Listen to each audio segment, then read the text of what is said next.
Hello friends, मैं engineer Dinesh Tripathi. जब से मैंने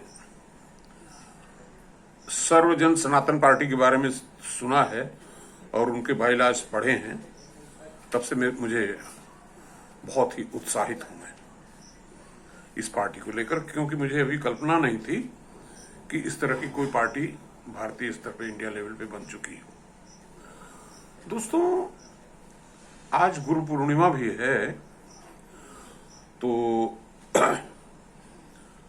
जो ये समाज है ब्राह्मणों का, इसने कालांतर में राष्ट्र को दिशा दी है, नेतृत्व दिया है, शास्त्रों के माध्यम से ज्ञान दिया है और आज पथ प्रदर्शक के रूप में काम किया है। और आज ये समुदाय ऐसी स्थिति में पहुंच गया है कि इसे अपने अस्तित्व की रक्षा करने के बारे में सोचना पड़ रहा है। और जैसा कि मैंने पिछले लेक्चर में बताया कि एक्ट इसलिए बनाए गए थे SC ST कि उससे SC ST की सुरक्षा होगी, परंतु दुर्भाग्य है कि इस एक्ट से जो है जिनसे सुरक्षा की बात की गई थी वही असुरक्षित हो गए हैं। यानी कि इस एक्ट का दुरुपयोग करके सवर्णों का और खास तौर से ब्राह्मणों का उत्पीड़न हुआ है और हो रहा है। मैंने अपने ऊपर आप बीती भी सुनाई थी। अगर सारी दुनिया के उदाहरण बताने लगे पूरे देश के, तो मेरे ख्याल से बहुत सारे लेक्चर्स देने पड़ेंगे। और मैं एक छोटा सा किस्सा आपको सुना देता हूं कि उसमें मैं 2006-07 के आसपास मैं बलिया में कार्यरत था। उस समय पर बसपा की सरकार थी और एक विधायक जी थे ब्राह्मण, मैं उनका नाम नहीं बताऊंगा। उनके गांव की घटना है। एक बुजुर्ग करीब 65 साल के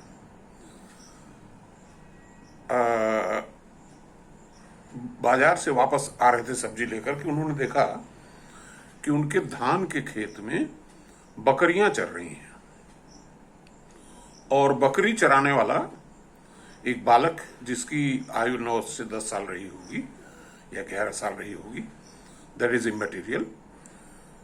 तो जब उन्होंने देखा कि उनके खेत में करीब 25 बकरियां चर रही हैं, तो लड़के की तरफ उन्होंने देख करके, अरे देख नहीं रहे हो, बकरियां धान कुतर रही रे, हटाओगे। तो बच्चे ने ये जवाब दिया कि बकरियां धान नहीं कुतर रही हैं, बकरियां घास चर रही हैं। निश्चित तौर पे धान के खेत में घास भी होती है, मगर क्या बकरियां ये भेदभाव कर पाएंगी कि सिर्फ घास खाएं और धान न खाएं? तो बुजुर्ग को थोड़ा गुस्सा आया, उन्होंने डांटने की कोशिश की। जब उसको डांटा तो लड़का गांव में गया। जब गांव में गया तो सारे शेड्यूल कास्ट के लोग लाठियां लेकर के निकल आए और बुजुर्ग को दौड़ा लिया। उसके बाद जब जो ब्राह्मण बुजुर्ग थे, उनके गांव के लोगों को जब पता चला तो वो भी निकले। उनके पास बंदूकें भी थीं। बहरहाल झगड़ा नहीं हुआ, समाप्त हुआ और जो शेड्यूल कास्ट के लोग थे अपने गांव में चले गए। मगर ये बात यहीं खत्म नहीं हुई। अल्टीमेटली फोन सक्रिय हुए, नेता सक्रिय हुए और वो ब्राह्मण बुजुर्ग और उनके परिवार के करीब 4-5 सदस्य जेल में बंद कर दिए गए। उनके ऊपर SC ST एक्ट क्लेम कर दिया गया। ये बात मुझे पता भी नहीं चलती। मगर कुछ समय बाद, अभी जब ब्राह्मण परिवार जेल में ही था, तो एक बसपा की एक जिला स्तरीय मीटिंग हुई, जिसमें कुछ ब्राह्मण नेता भी जो बसपा में शरीक हुए थे, खासतौर से विधायक जी के करीबी, वो भी उस मीटिंग में गए और उन्होंने मीटिंग में ये मुद्दा उठाया कि SC ST एक्ट का गलत इस्तेमाल हो रहा है और इसका बहुत ही गलत संदेश जा रहा है और उन्होंने इस घटना का भी उल्लेख किया। जिलाध्यक्ष महोदय का जवाब था कि ये जो नए चमार हमारी पार्टी में आए हैं, ये कृपा करके हमारी पार्टी छोड़ दें और हमारी पार्टी पहले की तरह से ही चलती रहेगी। ये एक छोटी सी घटना है और बहुत सारी घटनाएं हैं, इसका मैं उल्लेख नहीं करूंगा। कहने का मतलब ये है कि जो पथ प्रदर्शक था, जो ज्ञान का विद्वान था और जो दिशा देता था समाज को, आज उसकी स्थिति ये हो गई कि उसको झूठे मुकदमे में जेल में भेजा जा रहा है। अपने अस्तित्व की रक्षा करे कि वो ज्ञान दे, पथ प्रदर्शन करे, रिसर्च करे, पढ़े पढ़ाए या अस्तित्व बचाए। ये तो हो गई कि ऐसी पार्टी बनाने की आवश्यकता क्यों है। मगर इससे मैं एक कदम आगे ले चलना चाहूंगा इस समुदाय को कि ठीक है, हमें अपनी सुरक्षा के बारे में, अपने उत्पीड़न के बारे में भी सोचना है, परंतु एक कदम आगे हम यहां ले जाना चाहते हैं कि ब्राह्मण को आज की तारीख में करना क्या चाहिए। क्या वो स्वार्थ में अपने अंधा होकर के सिर्फ अपने समुदाय की सुरक्षा की बात करें, अथवा राष्ट्र निर्माण और राष्ट्र को क्या दिशा देनी चाहिए, इस पे चर्चा करें और प्राथमिकता किसको दे। देखिए, हम चाणक्य की संतानें हैं। चाणक्य राजनीति शास्त्र का भी विद्वान और अर्थशास्त्र का भी विद्वान है। हमें खुशी होती है ये बताते हुए कि ब्राह्मणों की संख्या यूपी में मान लीजिए 15% के आसपास होगी और राष्ट्रीय स्तर पे काफी कम होगी 15% से। परंतु एक अच्छी बात है कि सरकारी सेवाओं में, खासतौर से प्रशासनिक सेवाओं में, इंजीनियरिंग सेवाओं में, जो सरकारी कैटेगरी की हैं, उसमें अभी भी ब्राह्मणों का प्रतिशत 50% से अधिक ही है। यानी कि हमारे जो युवा पढ़े लिखे रोज निकल रहे हैं, वो नौकरी खोजने में काफी सक्षम हैं और जितनी नौकरियां उपलब्ध हैं उसका 50% वो ऑक्यूपाई कर रहे हैं करीब करीब। मगर मैं इससे बिल्कुल दुखी हूं। क्यों दुखी हूं? कि ये 50% नौकरियां ब्राह्मणों के बच्चों में जो बेरोजगार युवा हैं, उनकी संख्या के अनुपात में ये 1% भी नहीं है। यानी कि 99% ब्राह्मण युवा अभी भी सरकारी नौकरियां पाने में सक्षम नहीं है और कभी था भी नहीं, क्योंकि उतनी पोस्टें भी नहीं थी, न है और न होंगी। सरकारी नौकरियां पूरे विश्व में विलुप्त हो रही हैं। The business is shifting to private sector. तो जो ब्राह्मण की सोच होनी चाहिए, नंबर 1, भाई ठीक है, मान लीजिए कि पूरे इंडिया लेवल पे 150 पोस्ट आईएएस की हैं और उसमें 60-70 अगर ब्राह्मण सिलेक्ट हो रहे हैं, तो अब 60-70 पोस्ट के लिए 10 लाख ब्राह्मण या 5 लाख ब्राह्मण अगर अप्लाई करें और अपना समय 1 प्रयास, 2 प्रयास, 3 प्रयास तक नष्ट करें और अल्टीमेटली बेरोजगार युवा की श्रेणी में आए हैं, इससे बेहतर तो ये होता कि ये 1-2% को छोड़ करके जो सरकारी नौकरी में हैं, बाकी 90% को हमें कोई बेहतर दिशा दिखा पाते हैं। देखिए, मैं फिर दिनेश शुक्ला जी जो हमारे मित्र, उनका उल्लेख करूंगा। उन्होंने मैकेनिकल इंजीनियरिंग की पढ़ाई करने के बाद नौकरी नहीं खोजी और गांव के परिवेश से आते थे। उन्होंने अपनी इंडस्ट्री लगाई, मैन्युफैक्चरिंग में गए, फैब्रिकेशन में गए, हैवी अर्थ मूविंग मशीन में गए, मगर नौकरी नहीं खोजी, ठेकेदारी भी की। और उनके 2 बच्चे जिनकी उम्र अभी 19 और 21 साल है, उनका टर्नओवर आज की तारीख में जो है करीब 30-40 लाख रुपए पर डे है। महीने में 50 लाख के आसपास वो जीएसटी जमा करते हैं। अगर वो नौकरी की तलाश में लगते तो ज्यादा से ज्यादा 50,000 रुपए महीने की नौकरी पा जाते, लेकिन 50,000 वर्सेस 50 लाख पर डे। एक का लड़के का नाम है प्रवीण और दूसरे लड़के का नाम है प्रभात, दोनों पी से हैं और इनको अभी क्षेत्र की सांसद रीता बहुगुणा जोशी जी ने सम्मानित किया है और इन्होंने एक अपना स्टूडियो बनाया है और इन्होंने ऐप्स बनाए हैं बहुत सारे, जिससे कि आप अपना टेलीफोन रिचार्ज कर लें 5% के डिस्काउंट पे। इसके अलावा मनी भी ट्रांसफर करें, समथिंग लाइक उस ऐप का नाम इन्होंने रखा है इंड पे। जैसे फोन पे है वैसे इन्होंने भी इंड पे बना दिया है।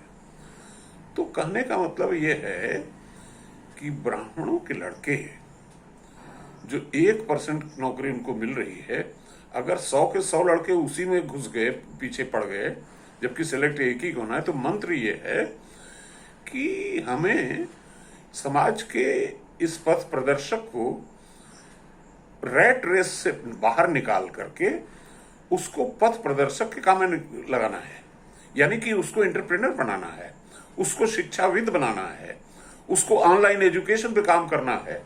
हमारे सामने उदाहरण और भी हैं। अलख पांडे जी, जिनका यूनिकॉर्न स्थापित किया उस आदमी ने, पढ़ाई बीच में छोड़ करके और फिजिक्स वाला बनाया, राष्ट्रीय स्तर का एंटरप्रेन्योर बना इतनी कम आयु में। अगर वो आईएएस बन जाता तो ज्यादा से ज्यादा एक परिवार का भला होता। अभी उसके पास 1800 एम्प्लाई हैं। कहने का मतलब यह है कि पहली चीज तो ब्राह्मण अपने अंदर ये सुधार लाए कि नौकरियों की रैट रेस में से अपने को बाहर निकाले, उससे अच्छे रास्ते खोजे, पथ प्रदर्शक बने। और दूसरा, ये जो हमारा ब्राह्मण समाज, जो दकियानूसी समाज है, इसके अंदर अभी भी यह अवधारणा है कि अपनी कन्या के लिए जब वर खोजने जाता है तो सबसे पहला नंबर प्रेफरेंस जो है नौकरी वाले को देता है। अरे भाई क्यों? अलख पांडे क्या एक आईएएस से बेहतर नहीं है? और सिर्फ 150 आईएएस बनेंगे, मान लीजिए उसमें 70 ब्राह्मण है, तो क्या 70 लड़कियों की ही शादी करेंगे आप? या सरकारी नौकर 1% है तो बाकी 99% लड़कियों की शादी किससे करेंगे? तो ये जो अवधारणा है कि समाज जो है वो नौकरी वालों को इतना तरजीह दे रहा है, इससे ब्राह्मण को निकलना है। Point number 1।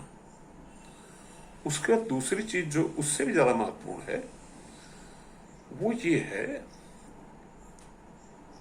कि जो माइंडसेट ब्राह्मणों का है, जो अपनी बात करके, मतलब जो हमारा उद्देश्य, मेन उद्देश्य जो है वो राष्ट्रवाद का है।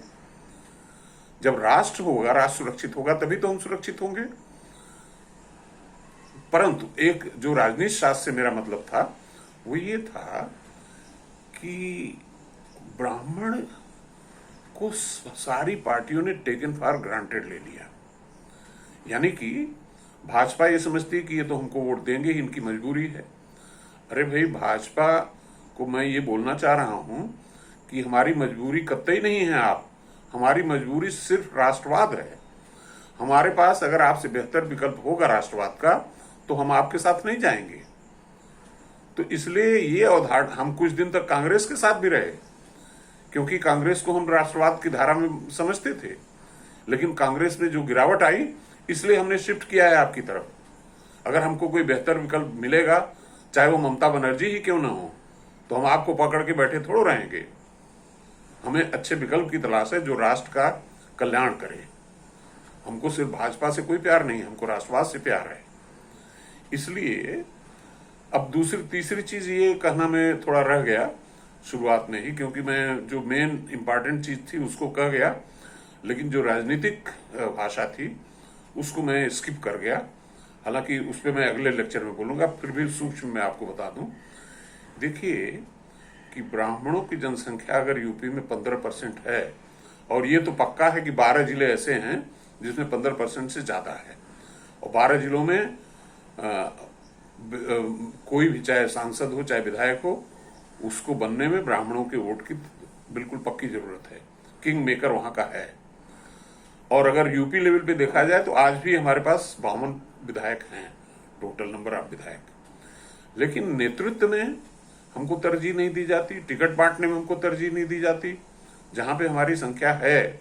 अच्छा, उससे भी बड़ी चीज क्या है कि जो विधायक ब्राह्मण बन करके आता है या सांसद बन करके आता है, वो जहां किसी ब्राह्मण उत्पीड़न की शिकायत उसके पास ले जाओ तो कहता नहीं नहीं नहीं, हम इसमें नहीं करेंगे, सरकार के लोग नाराज हो जाएंगे, हमारा नेतृत्व नाराज हो जाएगा।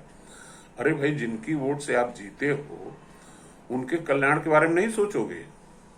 जो आपका मतदाता है, डेमोक्रेसी में जो मतदाता है वही तो महत्वपूर्ण है, जो सरकार तो वही बनाता है। For the people, by the people, of the people होता है डेमोक्रेसी। तो जिनकी वोट से जीत करके आए उनकी मदद करने में आपको शर्म आती है? अभी एक्ट हमारे ऊपर जब एक्ट लगा था, मैं सभी शीर्ष नेतृत्व जो मंत्री लोग थे उस समय के, हमारे ब्राह्मण बिरादरी के, उन्होंने कहा नहीं नहीं नहीं, इससे आप निपटिए, हम आपकी कोई मदद नहीं कर पाएंगे। अरे भाई, जब आप मदद नहीं कर पाओगे तो हम वोट से आपको क्यों मदद करेंगे?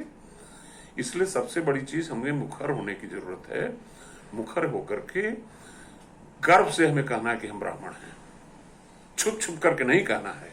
और इसमें क्या बुराई है जब 1.5% राजभर, जो कि विलुप्त प्रजाति की श्रेणी में आता है, उसका राष्ट्रीय स्तर का नेतृत्व पैदा कर लिया उसने।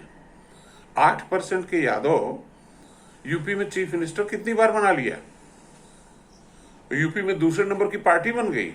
और 15% ब्राह्मण, इनका कोई अस्तित्व ही नहीं होगा, इनको आप निग्लेक्ट करेंगे। दोस्तों, मैं एक्सटेम्पोर बोलता हूं और मेरी कोई प्रिपरेशन भी नहीं है। अगर मुझसे कहीं कोई त्रुटि हुई हो परसेंटेज में या किसी आकलन में या गणना में, तो मुझे माफ करिएगा। धन्यवाद।